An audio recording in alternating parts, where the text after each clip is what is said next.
కొన్ని ప్రాంతాల్లో మీరు అన్నట్టుగా ప్రాంతాన్ని బట్టి అమ్మవారిని కొలిచే విధానం అంటుంటారు కదా, కంప్లీట్ గా మద్యం మాంసం పక్కన పెట్టి అదే ఎల్లమ్మ దేవతను పూజిస్తుంటారు. దాని గురించమ్మా? దాని గురించి ఏంటంటే, ఇప్పుడు ఒక ఇంటికి 10 దారులు ఉన్నట్టు, ఇప్పుడు మీరు ఇక్కడికి రావడానికి ఒక 10 రూట్స్ ఉంటాయి కదా, అలాగే మోక్షం పొందడానికి 10 దారులు ఉంటాయి. ఎవరి మైండ్ సెట్, ఎవరి నేచర్కి తగినట్టు వాళ్ళు రావటం అనేది జరుగుతుంది. ఇప్పుడు మీరు కార్లో వచ్చారనుకుందాం, ఓ రూట్ ఉంటుంది, నడిచి వస్తే ఓ రూట్ ఉంటుంది, ఫ్లైట్లో వస్తే ఒక రూట్ ఉంటుంది. అలాగా మన నేచర్, మన స్థితిని బట్టి, ఇప్పుడు మీకు జీవితం మీద విరక్తిగా ఉంది, పెళ్లి మీద వ్యామోహం లేదు, మీ శరీరం మీద మీకు ఆధిపత్యం ఉంది అనుకుందాం, అప్పుడు బ్రహ్మచర్య దీక్ష తీసుకొని మోక్షం పొందడం, దైవ దర్శనం అనేది జరుగుతుంది. అదొచ్చి బ్రహ్మచర్యం అన్నమాట. తర్వాత వచ్చేది ఏంటంటే దక్షిణాచారం, మన అమ్మ నాన్నలలో పాటించేటటువంటిది. అంటే పంచోపచార షోడశోపచార పూజ చేసి పళ్ళు ఫలాలు పాయసాన్నం నైవేద్యం పెట్టడం దక్షిణాచారం. వామాచారం ఏంటంటే, వామాచారం అసలు ఎందుకు పెట్టారు అంటే, మోక్షం అనేది ఇంతకుముందు వేదం చదువుకున్న వాళ్ళకే మంత్ర విద్యలు అన్నీ తెలిసేవన్నమాట. వాళ్ళు మాత్రమే దీక్షలు చేసి మోక్షాన్ని పొందేవారు. ఇంకా స్త్రీల పరిస్థితి ఏంటి, వేరే కులాల పరిస్థితి ఏంటి, కాబట్టి పండితులు ఈ విధంగా ఆలోచించి తంత్ర మార్గాలను అనేది కనిపెట్టడం జరిగిందన్నమాట. పార్వతీదేవి పరమేశ్వరుడికి చెప్పింది నిగమాలని, పరమేశ్వరుడు పార్వతీదేవికి చెప్పింది ఆగమాలని కాశ్మీరీ శైవిజంలో ఉంది. కాశ్మీర్లో ఈ విధంగా పార్వతీ పరమేశ్వరుల మధ్య జరిగిన చర్చలలో తంత్రానుగానం తాళపత్ర గ్రంథాల నుంచి తీయబడింది అన్నమాట. ఇదంతా అధర్వణ వేదం దీనికి శాస్త్ర ప్రమాణం. వీటిలో నుంచి వచ్చిన విద్యలు కాబట్టి వామాచార పద్ధతిలో, కౌలాచార పద్ధతిలో శివుడే స్వయంగా చెప్పాడనమాట. దక్షిణాచారం కన్నా వామాచారం గొప్పది, అందరూ అసహించుకునే వామాచారం కన్నా కౌలాచారం గొప్పవి. కానీ ఇది అర్థం చేసుకోవాలంటే మామూలు మనుషులకి సాధ్యపడదు. మామూలు మనుషులు ఏమనుకుంటారు, మందు తాగుతున్నారు, ఎంజాయ్ చేస్తున్నారు, మాంసం తింటున్నారు అంటారు. కానీ అక్కడ విచ్చలవిడితనం ఏమీ ఉండదు. అందుకే తంత్రంలో గురువు ఉండాలి అంటారనమాట. వామాచారంలో కౌలాచారంలో ఏంటంటే గురువు ద్వారా దీక్ష తీసుకొని వాడిని ఏదైతే మనిషిని అధోగతి పాలు చేస్తుందో వాటి ద్వారానే మోక్షం పొందడాన్ని వామాచారం అంటారు.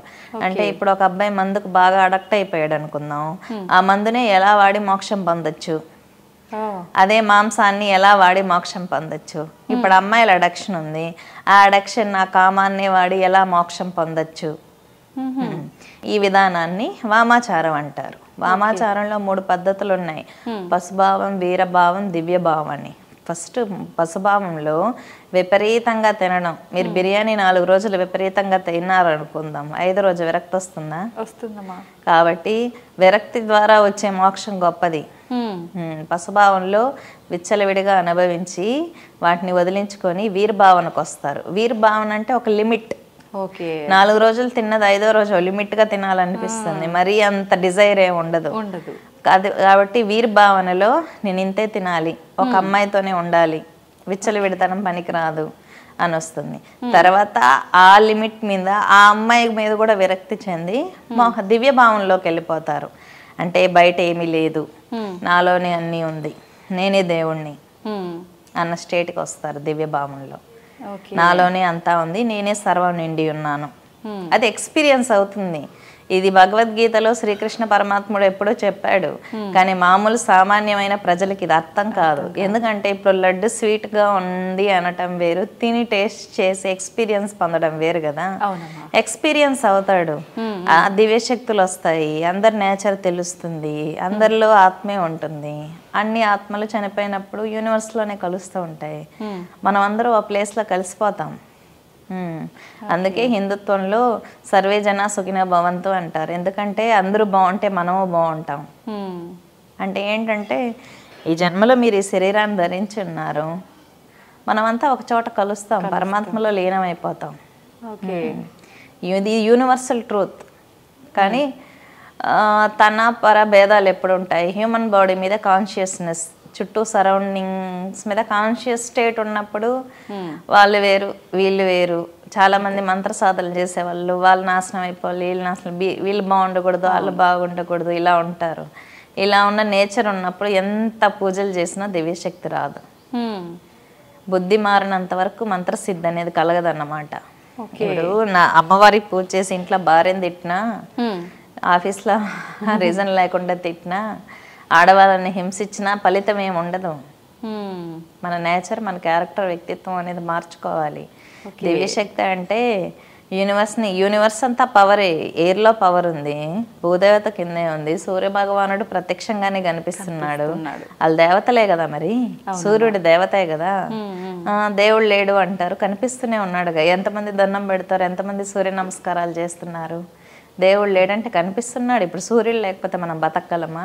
వాయువు లేకపోతే బతకగలమా? మరి ఎంతమంది ఆరాధిస్తున్నారు?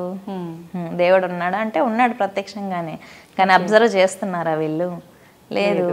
కనిపించే వాటికి వాల్యూ తక్కువ అని అంటుంటారు కదా, అందుకే కొన్ని శక్తులు కనిపించవు. నదీమ తల్లులకు కూడా పుష్కరాలు వస్తూ ఉంటాయి. పుష్కరాలకు నదులకు ఆత్మలు ఉంటాయి. నదికి కూడా ఆత్మ ఉంటుంది, ఆమె దేవత.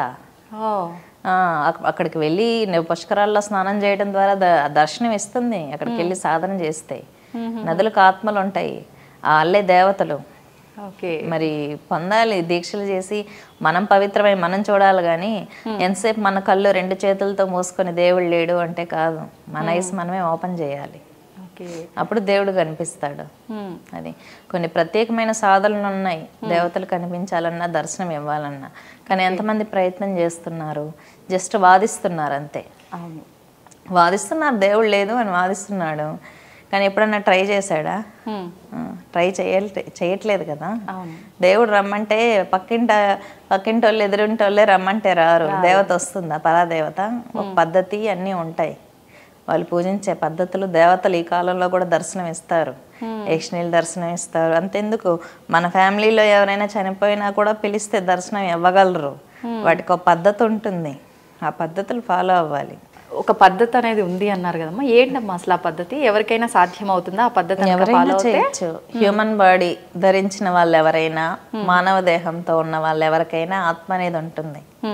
ఇప్పుడు మనిషి చనిపోయినప్పుడు శరీరంలో నుంచి కొంత ఎయిర్ అనేది వెళ్ళిపోతుంది కదా, ప్రాణం వెళ్ళిపోతుంది. ఆ ప్రాణం ఏంటనే సైన్స్ ఐడెంటిఫై చేసిందా? ఆ శరీరం నుంచి అసలు ఏం వెళ్ళిపోతుంది అని. అవును, లేదు. ఐడెంటిఫై చేస్తే తీసుకొచ్చేసేది కదా, ఐడెంటిఫై చేయలేకపోతుంది.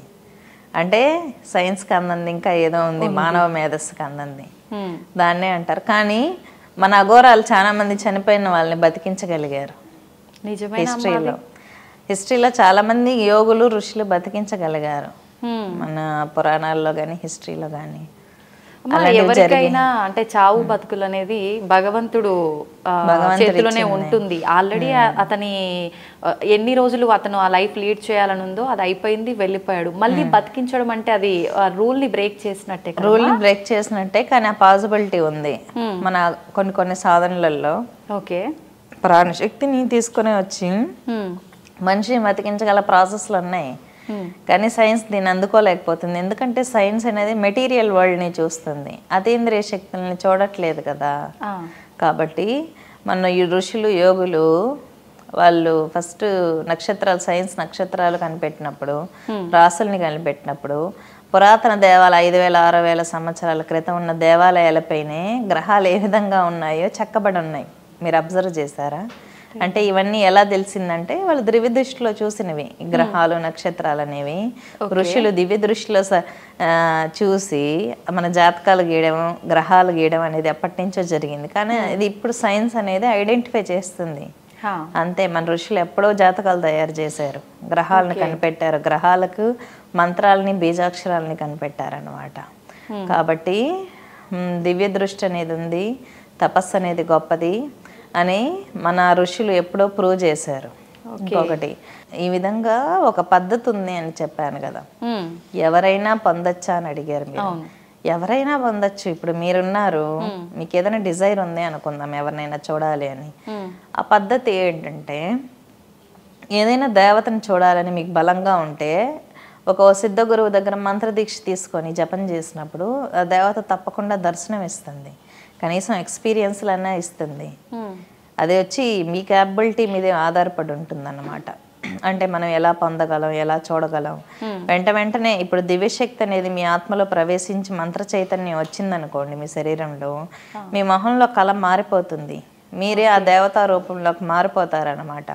బాగా జపం చేసి చేసి చేసి ఆ తేజస్సు దివ్యశక్తి వల్ల అదే రూపం అమ్మవారు ఎలా ఇప్పుడు త్రిపుర సుందరి సాధన చేసే వాళ్ళు ఉంటారు, వాళ్ళు దివ్యంగా వెలిగిపోతూ ఉంటుంది. కాళీ సాధకులు కాళీలాగే ఉంటారు. ఆంజనేయ స్వామి ఉపాసన చేసే వాళ్ళు ఉంటారు, ఆంజనేయ స్వామి లాగే కళ వస్తుంది వాళ్ళకి.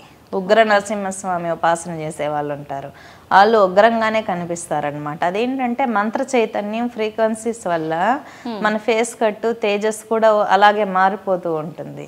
కాబట్టి ఇది ఏంటంటే కొంతమంది అంటే ఓపెన్గా మనం దీన్ని చెప్పటం వల్ల పెద్దగా యూజ్ ఉండదు, ఎవరికి వాళ్ళు ఎక్స్పీరియన్స్ అవ్వాలన్నమాట. ఇప్పుడు నేను అంటాను అమ్మవారి దర్శనం వచ్చినప్పుడు ఇలా ఉంటుంది ఇలా ఉంటుందని నేను చెప్పచ్చు, ఇది నా ఎక్స్పీరియన్స్. కానీ సిచ్యువేషన్ ఫేస్ చేయాల్సిన మీరు లొకేషన్లో ఉన్నప్పుడు మీరు ఎలా అయినా బిహేవ్ చేయొచ్చు, మీ బిహేవియర్కి తగినట్టు దర్శనం ఎలా అయినా రావచ్చు కదా, దాన్ని నేను డిసైడ్ చేయలేను. కాబట్టి ఎవరి ఎక్స్పీరియన్స్ వాళ్ళదే డివోషనల్లో. కానీ ప్రతి ఒక్కరికి ఎవరి సమస్యలు వాళ్ళు సాల్వ్ చేసుకోగలిగిన కెపాసిటీ ఉంటుంది, ఎవరికి ఏ డిసైడ్స్ ఉన్నాయో ఫుల్ఫిల్ చేసుకోగలిగిన కెపాసిటీ ఉంటుంది. కాకపోతే మిమ్మల్ని గైడ్ చేసే వాళ్ళు ఉండాలి, కరెక్ట్గా ప్రాసెస్ చెప్పగలిగిన వాళ్ళు ఉండాలి, మీలో ఇంట్రెస్ట్ శరణాగతి ఉండాలన్నమాట. అది అలా భక్తి శరణాగతి ఉన్నప్పుడు ఆ టేస్ట్ తెలుస్తుంది. ఒక్కసారి మీరు యూనివర్స్లో ఏదైనా ఒక చిన్న వెలుగును కానీ చూడగలిగారు అనుకోండి, మీకు ఎవరు చెప్పాల్సిన పని లేదు, మీ జ్ఞానబోధ అవసరం లేదు కదా, ఎందుకంటే మీరు దాన్ని టేస్ట్ చేశారు, ఎలా ఉంటుంది దివ్యశక్తులు సూపర్ న్యాచురల్ పవర్స్ ఎలా ఉంటాయని టేస్ట్ చేశారు. అది ఆ ఎక్స్పీరియన్స్ని నిజంగా నేనే అది ఫీల్ అయితే నేను చెప్పగలను అంటారమ్మా? అంటే అట్లా ప్రతి ఒక్కరు ఎక్స్ప్లెయిన్ చేయగలుగుతారా? మీరు తప్పకుండా ఫీల్ అయితే చాలు. ఎందుకు చాలా మంది చెప్పగలుగుతారు, ఎవరికి వాళ్ళు అది ఎక్స్పీరియన్స్ అవ్వాలి. ఎందుకంటే పూర్వజన్మ కర్మ ఫలాల వల్ల విద్య అనేది కొంతమందికి తొందరగా వస్తుంది, కొంతమందికి వెంటనే దర్శనాలు వచ్చేస్తాయి, కొంతమందికి 10 సంవత్సరాలైనా రాదు. ఎందుకంటే వాళ్ళ కర్మ అలా ఉంటుందన్నమాట. కొంతమంది బాగా ఇన్వాల్వ్ అయి చేస్తారు, ఆ నమ్మకము ఆ డిజైరు అది ఉండాలి, అది ఉంటే యూనివర్స్లో కనెక్ట్ అవుతాం. ఇప్పుడు మీరు ఎవరినన్నా వెళ్ళి దగ్గరకు తీసుకున్నారనుకోండి చిన్నపిల్లని, ఎక్కువ ప్రేమతో అఫెక్షన్తో తీసుకున్నప్పుడే కదా అమ్మాయి సైలెంట్గా ఉంటుంది. ఇప్పుడు పులులు సింహాలు ఉంటాయి, కళ్ళల్లోకి స్ట్రైట్గా చూసి శాంతంగా ఉండడం ద్వారా ఇప్పుడు చాలామంది టిబెటియన్ యోగుల ఆశ్రమాల్లో పులులు మేకలు కలిసి వాటర్లో నీళ్ళు తాగుతూ ఉంటాయి. ఎందుకంటే ఆ యోగి యొక్క తపశ్శక్తి వల్ల అన్నీ న్యూట్రల్ అయిపోతాయి, వాటి నేచర్ అవి మర్చిపోయి స్నేహంగా ఉంటాయి అన్నమాట, సాత్వికంగా ఉంటాయి. ఎందుకు అలా జరుగుతుంది అంటే ప్రేమ శక్తి మనలో ఉన్న పాజిటివ్ వైబ్స్ వల్ల వాటి మైండ్ని కూడా కంట్రోల్ చేయగలిగినంత తపోశక్తి మనకి వచ్చేస్తుంది. కాబట్టి ఏదైనా మనలో ఉన్న పవిత్రత తపశ్శక్తి నిజాయితీ లోక కళ్యాణం కోసం చేయాలనే ఆలోచన, ఎప్పుడు స్వార్థం కోసం చేయాలనుకునే పూజలు స్వార్థపూరితమైన ఆలోచనల వల్ల ఏది చేయాలనుకునే కార్యాలు ఎప్పుడు సక్సెస్ అవ్వవు. యూనివర్స్ దివ్యశక్తులు సిద్ధ గురువులు వీళ్ళు ఏం చేస్తారంటే ప్లెయిన్ మైండ్ సెట్ ఎవరికి ఉంది, మంచి ఆలోచనలు ఎవరికి ఉన్నాయి, సొసైటీకి వీళ్ళు పనికొస్తారా లేదా చూసి వాళ్ళకి సహాయం చేస్తారే కానీ నేను బాగుండాలి నా ఇల్లు బాగుండాలి నా కొడుకు కూతురు బాగుండాలి అనుకుంటే యూనివర్స్ సహాయం చేయదు. అవసరం లేదు కదా, అమ్మవారికి భూమి మీద ఉండే వాళ్ళందరూ పిల్లలే, ఫ్యామిలీకి సహాయం చేయాల్సిన అవసరం ఏంది, ఫ్యామిలీకి కూడా చేస్తుంది. కానీ మనం చేయాల్సిన పద్ధతి ఉంటుంది. మనం ఒక సూపర్గా సుప్రీంగా ఎదగాలనుకుంటే నీకంటూ మంచి థాట్స్ పవిత్రత అనేది ఉండాలి, సొసైటీకి నిజంగా నీ ద్వారా ఏదైనా సర్వీస్ చేయగలగాలి. అలాంటప్పుడు మీరు 10 మందికి చెప్పగలుగుతారు. అది బూస్టింగ్ ఇస్తూనే ఉంటుంది మీకు యూనివర్స్. అది కాకపోతే మీరు బిలీవ్ చేయాలి.